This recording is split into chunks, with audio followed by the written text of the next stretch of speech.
అన్న ఒక్క మాట చెప్పాలా, నా పొలంలో మొలకలు వచ్చాయని అంటారు కదా డైలాగు, అకినేని ఫ్యామిలీ సింక్ అవుతుంది అన్న. వాళ్ళ పొలంలో ఒక మొలక ఏంటంటే హిట్ కొట్టిరన్న ఆఫ్టర్ లాంగ్ టైం. ఏంటంటే మరీ 100 కోట్లు అన్నంటే హై బడ్జెట్, అంత హై బడ్జెట్ లేదు, అంత మరీ లో బడ్జెట్ లేదు, డీసెంట్గా బ్లాక్ బస్టర్ అవుతుంది అన్న. అంత బాగుంది. నాగ చైతన్య పర్ఫార్మెన్స్లో అంటే నాగ చైతన్య కెరీర్లో హై బడ్జెట్ మూవీ కలెక్షన్ వస్తుంది అన్న. లవర్స్ అయితే చాలా మంది చందు అను డైరెక్టర్ సార్ కూడా అన్నారు కదా, ఏంటంటే ఒకవేళ ఇది సెవెరల్ టైం చాలా మంది చూడకపోతే లవర్స్ నేను పేరు మార్చుకుంటా అని చెప్పి, నిజంగా అంత బాగుంది. లవర్స్కి అయితే చాలా కనెక్ట్ అవుతాం మూవీ. అల్టిమేట్ సాయిపల్లి పర్ఫార్మెన్స్ అన్న, ఆమె కడ మనం ఇచ్చే రివ్యూ వచ్చింది నిన్న మొన్న వచ్చే బచ్చగాల మనమెంత, ఆమె రేంజ్ వేరు మన రేంజ్ వేరు. అంత ఆమెకు చెప్పేంత రేటింగ్ ఇచ్చేంత లేదు, ఎవరు లేదు. ఓవరాల్గా సాయిపల్లి వేరే లెవెల్. అండ్ మెయిన్ థింగ్ ఒక మాట చెప్పాలా, వాళ్ళ లవ్ స్టోరీ అంటే వాళ్ళ రొమాన్స్ అయినా ఏది ఉందంటే రియల్ లైఫ్లో కనిపిస్తున్నట్టుంది.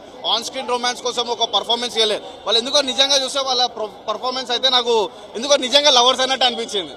అంతా బాగుంది. నాకేమనిపించింది అంటే శోభితాని పెళ్లి చేసుకునే బదులు సాయిపల్లి పెళ్లి చేసుకుంటే ఇంకా హ్యాపీ అనిపిస్తుంది ఏమనిపించింది.